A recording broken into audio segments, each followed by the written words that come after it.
Olá, eu sou Margarete Barreto, estamos aqui na TV Alesp gravando o podcast Segurança e Cidadania. Hoje temos o prazer de ter na nossa mesa de conversa a defensora pública Rebeca Freire. Ela é defensora pública desde 2018 e mestranda em Direito Processual Penal pela Universidade de São Paulo.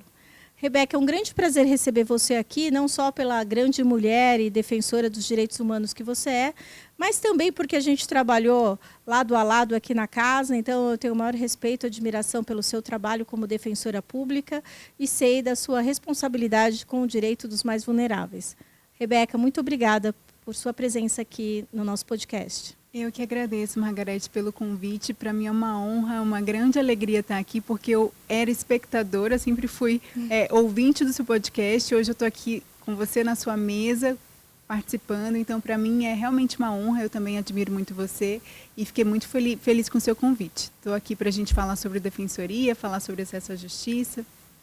Eu acho super importante o papel da defensoria, né? Eu acho que as pessoas têm reconhecido cada vez mais o grande papel da defensoria na defesa dos direitos das pessoas mais vulneráveis, né? E a grande responsabilidade da Defensoria de São Paulo nesse processo de acesso à justiça, né? Que é tudo o que a gente quer, né? Apesar de eu ser da carreira de segurança pública, a gente quer que todas as pessoas tenham acesso à justiça e que elas sejam também defendidas e a gente tenha um devido processo legal para que todos realmente, que a justiça social reine no nosso país. É importantíssimo o papel da Defensoria Pública. Inicialmente, Rebeca, eu queria que você falasse quais são os critérios para atendimento da população junto à Defensoria. Você pode explicar para a gente? Sim, a Defensoria Pública é uma instituição de Estado criada pela Constituição de 88 para garantir acesso à justiça às pessoas mais vulneráveis, aquelas pessoas que não podem pagar pelo serviço de um advogado. Então, nós temos um recorte financeiro, que no Estado de São Paulo é de 3 salários mínimos. Então, são pessoas que têm renda de até 3 salários mínimos que podem acessar o serviço da Defensoria. Essa regra tem algumas exceções, Margarete. Por exemplo, a atuação criminal.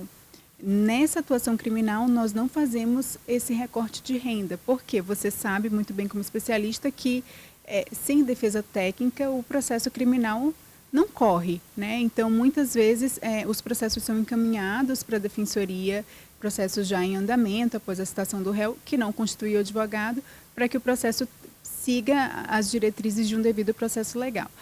E também, em algumas situações de violência doméstica, nós não fazemos inicialmente esse recorte financeiro, mas a nossa regra é atender pessoas financeiramente vulneráveis que têm essa renda de até 3 salários mínimos. Sim, e vocês, tem um grande número de pessoas que procuram a Defensoria? Sim, nós realizamos 3 milhões de atendimentos por ano. É muito trabalho. Sim. Que às vezes se você não fala o número, parece que é uma coisa etérea, né? Sim. Quando você fala de 3 milhões de atendimentos, você vê a grande responsabilidade, né? Muita. De atender essa população carente, porque nem tudo é problema, que assim, a delegacia está aberta, a pessoa pode ir lá, mas as coisas não se resolvem na delegacia, ela precisa de um processo. Então, é muito importante que a gente tenha esse atendimento da Defensoria, né? Essa qualidade também, porque os defensores passam por um processo seletivo, né? Um concurso público muito acirrado, de uma concorrência muito acirrada. Então, além da pessoa não pagar, ela tem uma defesa técnica de muita qualidade, né?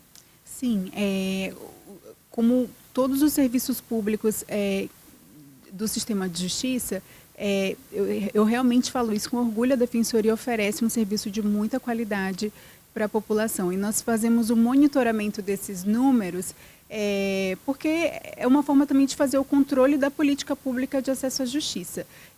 Anualmente nós levantamos esses dados e eu posso afirmar para você que entre 2006, quando a Defensoria Pública do Estado de São Paulo foi criada, e 2024, nós tivemos um aumento de 400% do volume de atendimento, ou seja, as pessoas passaram a conhecer a Defensoria Pública e acessar, procurar a Defensoria Pública na busca da efetivação dos seus direitos.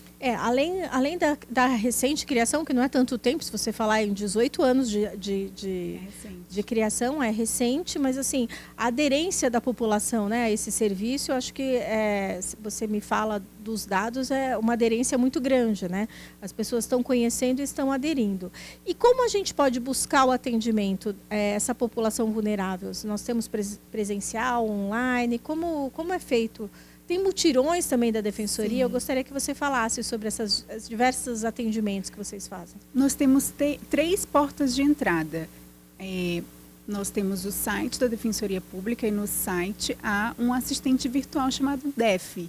Esse assistente, ele auxilia o cidadão a realizar o agendamento do seu atendimento. Nós também temos um telefone, um 0800, que recebe ligações de forma gratuita da população para também agendar o seu atendimento, e temos as unidades da Defensoria, que no estado de São Paulo são 48.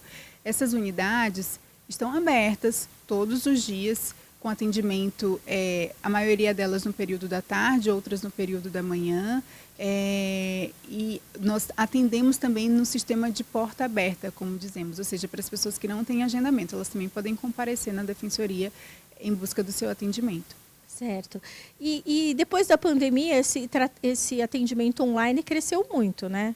Foi um grande desafio que a pandemia trouxe para todas as instituições, né? Nós criamos a delegacia eletrônica, já existia, mas ela foi ampliada, e também a gente criou a DDM online. Eu acredito que vocês também tenham demandas que acabaram acontecendo na pandemia. Sim, a pandemia, como todas as crises da história da humanidade, ela traz desafios e também uma série de aprendizados. Em termos institucionais, para a Defensoria Pública de São Paulo, o aprendizado que nós trouxemos da pandemia foi sobre a necessidade de ampliação dessa porta de entrada. Nós não tínhamos esse atendimento virtual e ele foi desenvolvido em 2020. Então, a partir de 2020, nós passamos a atender as pessoas também de forma virtual. E nós mantemos esse modelo de atendimento até hoje, de modo que a pessoa que não pode ou não deseja se deslocar até uma unidade da Defensoria, ela pode ter o seu atendimento de forma virtual, pelo celular. Sim, isso ficou muito cômodo, né? Assim, as pessoas registram ocorrências de forma virtual, de uma forma, assim, até às vezes você tem mais registro virtual do que presencial, né? Ficou muito mais fácil para as pessoas essa possibilidade de atendimento, né? É uma possibilidade importante. É bom que as pessoas tenham essa disponibilidade, né? Assim, de ter as duas possibilidades de atendimento. Tem aquelas pessoas que preferem o corpo a corpo, o calor humano, de conversar com o defensor, conversar com o servidor e olhar no olho, explicar o que está passando. Algumas pessoas preferem isso, outras, a própria dinâmica da sua vida não permite esse deslocamento. E aí o atendimento virtual realmente facilita bastante. Eu queria tirar uma dúvida com você. O atendimento virtual, por exemplo, hoje, se a pessoa quiser falar na Defensoria, virtualmente é possível? Ou tem que agendar também o atendimento virtual? O atendimento virtual, ele é agendado hoje. Nós, nesta gestão atual da Defensora Pública Geral, que é a doutora Luciana Jordão, nós estamos desenvolvendo uma nova plataforma de atendimento. Já houve uma contratação e esse sistema está sendo desenvolvido para que o atendimento possa ser síncrono e assíncrono. Ou seja, a pessoa, em qualquer momento, ela poderá, pelo seu celular, acessar o atendimento da Defensoria, mesmo que já não seja mais no nosso horário de expediente, por exemplo. Mas hoje, sim, ele precisa de agendamento. Sim. Eu queria que você falasse as áreas de atuação da Defensoria, né? Você tem atuação em direito de família, guarda, pensão, divórcio. Pode falar um pouco sobre as áreas de atuação, né? Você já especificou que a defesa em processos criminais vocês fazem, né? Que isso é uma coisa que vocês fazem, mas para a população saber desses serviços da Defensoria, que às vezes a gente tem pessoas que querem algum serviço, né? E elas ficam preocupadas, não tenho dinheiro para pagar um advogado, e aí você traz essa possibilidade para elas. Essa pergunta é muito importante porque, às vezes, as pessoas têm dúvida do nosso leque de atuação. A Defensoria Pública do Estado de São Paulo, ela atua em todas as matérias da Justiça Estadual.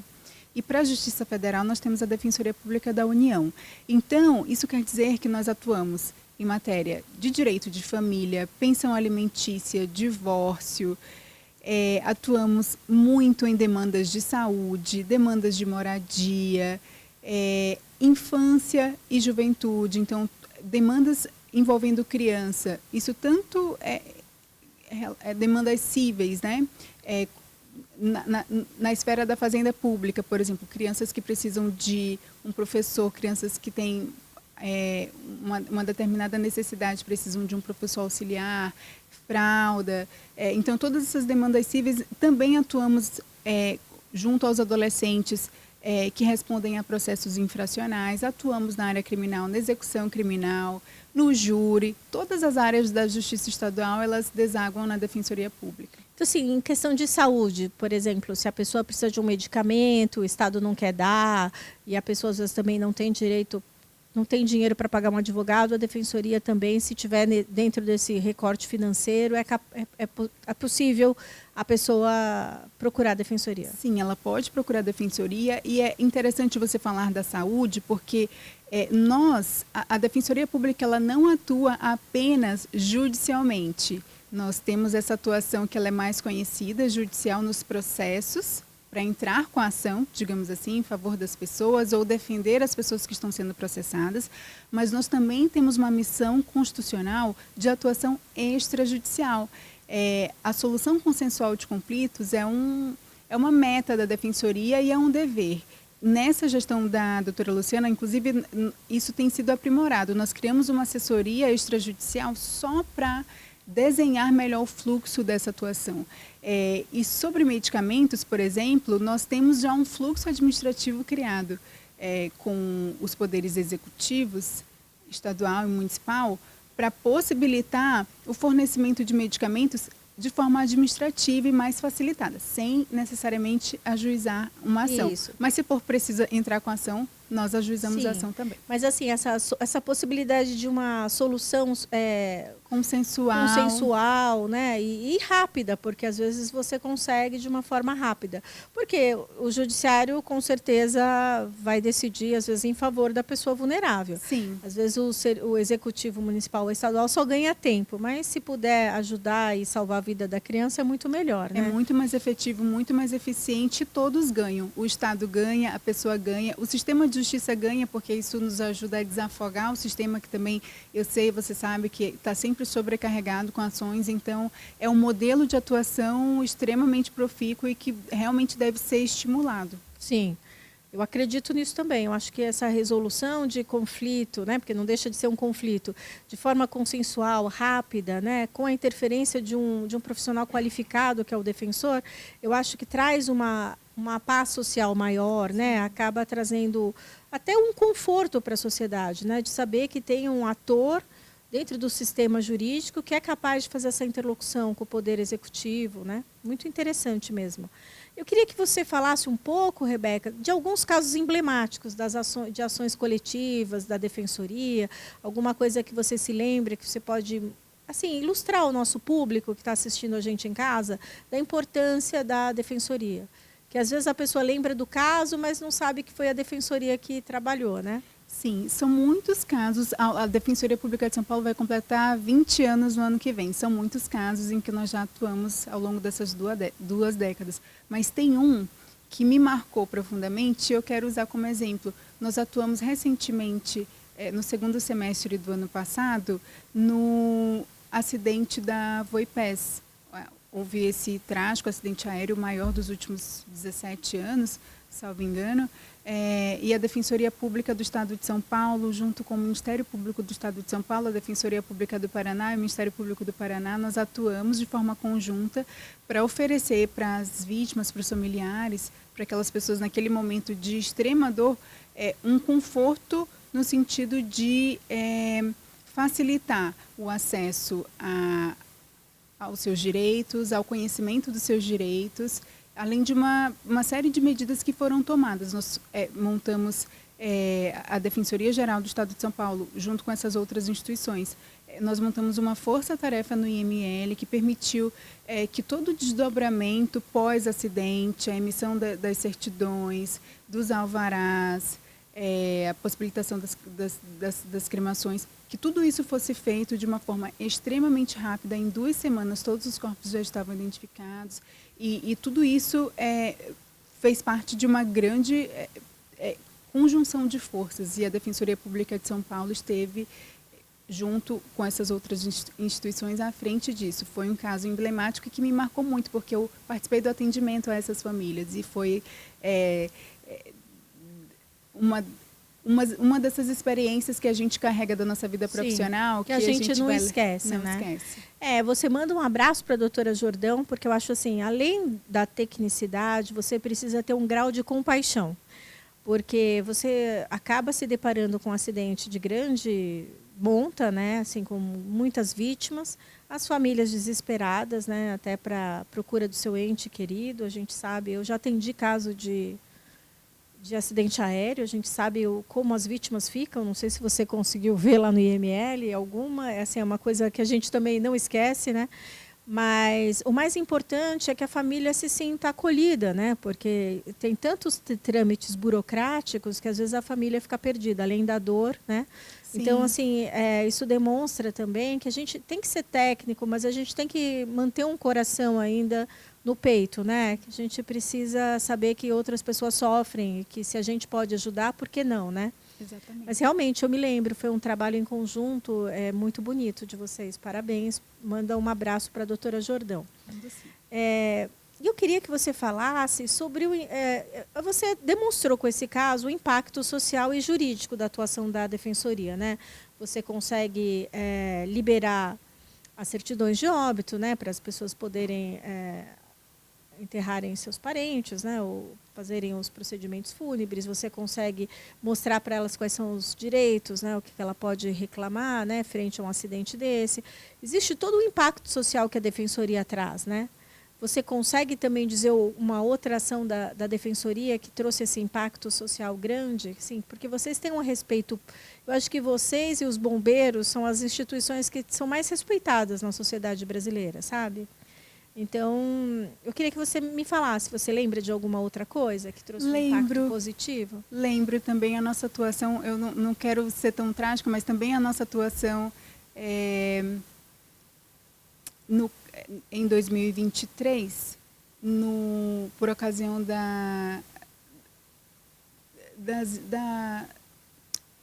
tragédia em São Sebastião. A Defensoria também teve uma atuação muito impactante no atendimento àquelas famílias e depois na elaboração dos pedidos, né? Muitas questões que foram resolvidas administrativamente. E para aquela situação, a Defensoria também montou uma força-tarefa de defensores para atender in loco. Os defensores foram até lá, nas áreas destruídas, nas casas. E era até áreas de risco, né? Que também teve policiais que foram, o pessoal perdeu tudo, perdeu documento, não tinha RG, não tem mais escritura do imóvel, não tem nada, né? Porque a lama levou tudo, né? Então, mas assim, não é que você está sendo trágica, sabe o que eu acho? Eu acho que isso é para a vida. A gente só conhece a importância das instituições, das pessoas que estão ao nosso redor no momento de crise. Então, assim, não é que você está sendo trágica, é que nas tragédias que a gente mostra o nosso lado mais importante, né? De ser humano, de instituição. Então, eu acho que você não está sendo trágica, não. Acho que esse é o que eu te falei, esse lado de compaixão. A gente ser técnico, mas também a gente ter um lado que a gente vê a dor do outro, né? Porque, às vezes, algumas pessoas, né, algumas instituições, parece que ficam tão distantes da população que elas acabam ficando sem sentir a dor do próximo, né? Você não choveu onde você estava, não desbarrancou nada, então isso não é problema meu, né? É verdade. Isso é um perigo, ainda mais porque somos todos servidores públicos, né? Então, a nossa função é mesmo servir a população, cada um cumprindo o seu papel ali no xadrez do que foi desenhado pelo nosso constituinte. Eu tenho um outro modelo de atuação da Defensoria que também me toca bastante, mas ele não foi pontual, ele é perene, ele é permanente no tempo, mas que eu também posso citar, é o nosso atendimento à população em situação de rua. É uma política de atendimento especializado da Defensoria, um atendimento especializado para esse público que nós desenvolvemos de várias maneiras, né? Tanto nas sedes da Defensoria, como também de forma itinerante. Em alguma das perguntas você mencionou os mutirões. Nós realizamos muitos mutirões de atendimento de diversos assuntos, direito do consumidor. Recentemente fizemos algumas ações no metrô, de conscientização do direito das mulheres. Fazemos muito também com o núcleo do consumidor ações nesse sentido.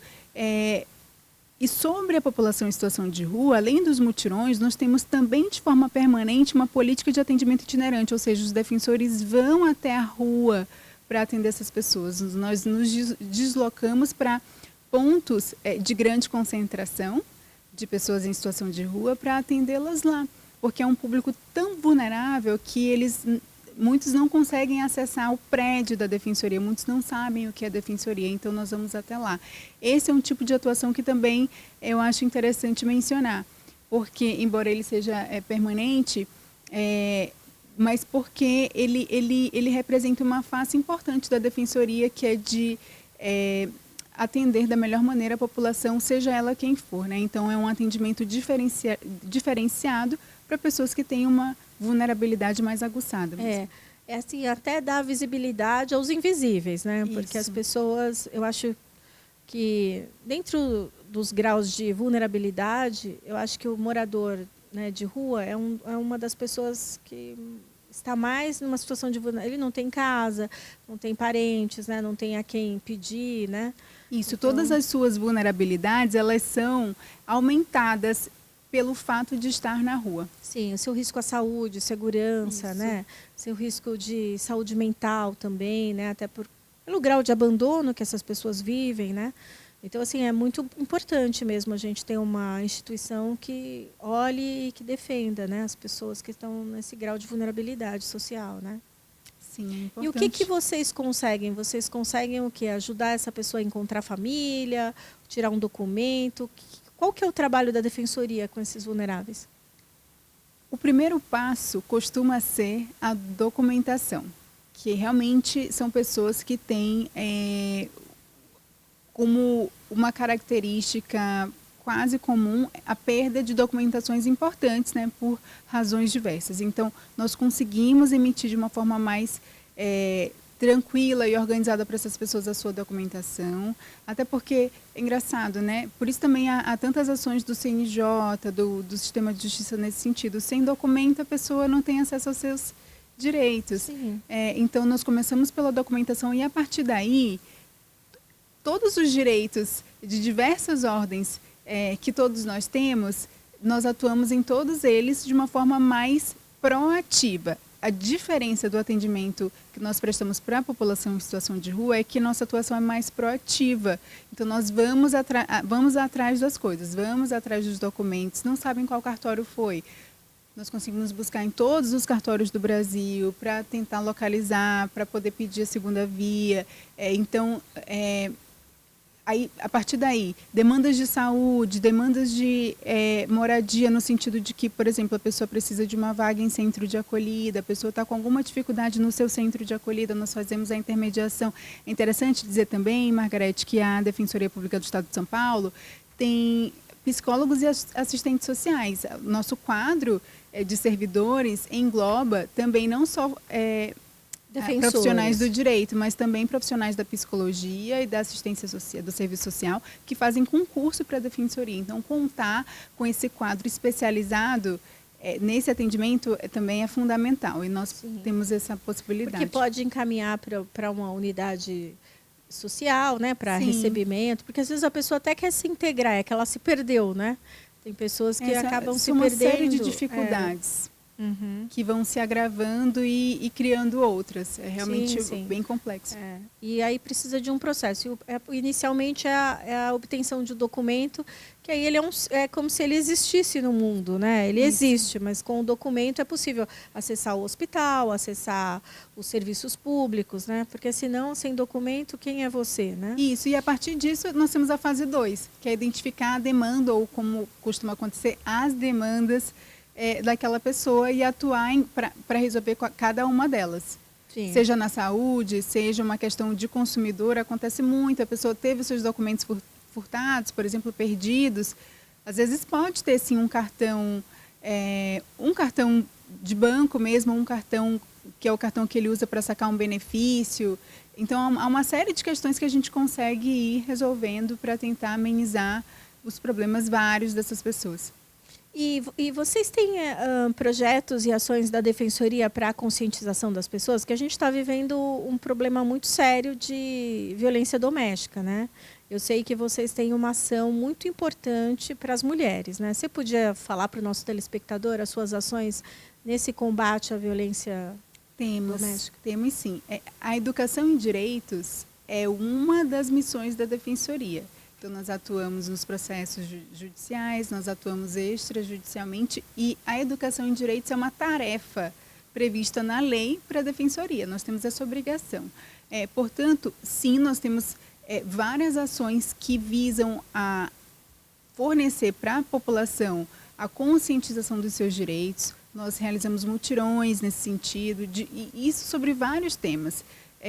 Nós temos algumas campanhas que são, de certa forma, fixas anuais, no nosso né? calendário. Nós temos uma campanha muito legal de paternidade responsável que a gente faz no mês de agosto, por causa do Dia dos Pais, por exemplo. Inclusive, ela está se aproximando, ela se chama Meu Pai Tem Nome. Nós realizamos em todas as unidades da Defensoria exames de DNA, de forma gratuita, obviamente, para, a partir disso, facilitar o reconhecimento de paternidade das crianças que não têm esse registro na sua certidão. Mas, para o tema da mulher, nós atuamos em diversas frentes. Uma delas é o atendimento às vítimas de violência.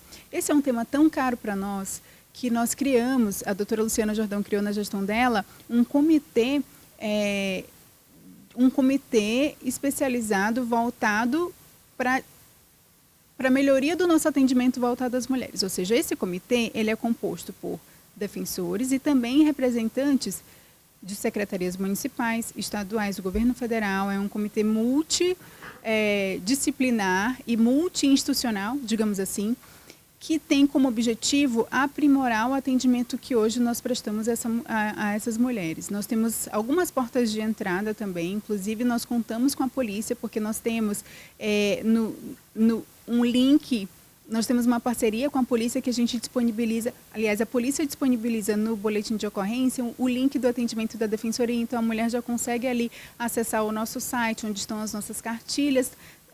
Falando em educação e direitos, nós temos várias cartilhas disponibilizadas nas nossas unidades e no site também, informando a população numa linguagem simples sobre seus direitos. Eu já vi, as cartilhas são fantásticas, muito boas, parabéns, é muito bonito, é muito fácil de ler, né? E nós temos um núcleo especializado na defesa da mulher, é o NUDEM, que é um núcleo super importante, que tem uma atuação muito bonita e muito profícua também na defesa das mulheres. Esse núcleo, qual é a função dele? Os defensores eles atuam no atendimento individual dos casos que chegam até a Defensoria, e o núcleo ele pensa a diretriz desse atendimento e ele auxilia todos os defensores pensando a política de atendimento e pensando a questão do enfrentamento à violência de gênero. E também atua de forma coletiva. Então, os nossos núcleos especializados participam, por exemplo, de audiências públicas, não apenas eles, né, mas já que eu estou falando do NUDEM, audiências públicas, envio de notas técnicas a projetos de lei. Para isso, nós contamos com esses nossos experts, que são os experts de cada tema.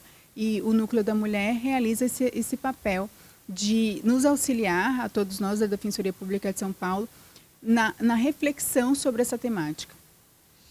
E vocês fazem atuação em comunidades também e escolas? Vocês trabalham nessas comunidades? Trabalhamos em comunidades, trabalhamos em escola. E aí, tudo isso vai depender de que tema nós estamos falando. Por exemplo, na unidade de registro, nós temos defensores valorosos que fazem uma atuação próxima e in loco às comunidades ribeirinhas. Temos uma atuação in loco também com comunidades quilombolas. Defensores da infância também têm essa atuação de se aproximar das escolas, realizando ações de educação e direitos. E nós temos várias parcerias também. Por exemplo, eu eu citei o Meu Pai Tem Nome. Sim. E na campanha do ano passado nós contamos com a Secretaria Municipal de Educação, que nos auxiliou com as crianças, na identificação de crianças registradas. Só com o nome da mãe, que precisava descobrir quem era o pai. Isso, né? nós podemos convidar essas mães para conhecer esse trabalho, caso elas quisessem participar da ação, fazer os exames de DNA. E mesmo, muitas mães foram até a Defensoria nesse dia, não necessariamente para fazer o exame de DNA, porque isso depende também da voluntariedade do pai. Do pai, sim. Mas para ouvir também as palestras. Foi um dia de palestras sobre a paternidade responsável e temas afins, em todas as unidades, durante todo o dia. Então, muitas compareceram também para isso, para se informar sobre os seus direitos e os direitos dos seus filhos, né? Eu acho que essa possibilidade da criança saber quem é o pai é uma coisa muito importante para ela, né? Sem dúvida. Eu acho que deve trazer uma alegria, né? Uma pessoa que não conhece o pai, deve ser uma alegria muito grande. Conhecer suas origens é um direito, né? Um direito de todos nós. Rebeca, eu adorei te receber aqui. A gente podia ficar conversando muito tempo. Já acabou? Nossa, passou rápido, porque você é uma pessoa maravilhosa para se entrevistar. A Defensoria tem um conteúdo imenso de trabalho e de trabalho feito à sociedade paulista. Então, mando um abraço para a doutora Luciana Jordão. Espero em breve poder entrevistá-la aqui também no nosso podcast. Vamos já marcar a data? Vamos marcar. E um abraço aos defensores. Eu trabalhei com você aqui, com o Carlos Issa, que mora no meu coração. Vou mandar um beijo para o Issa, então, hoje. Muito obrigada, muito obrigada. Obrigada, eu que agradeço, Margarete, foi uma delícia. Até a próxima. Obrigada.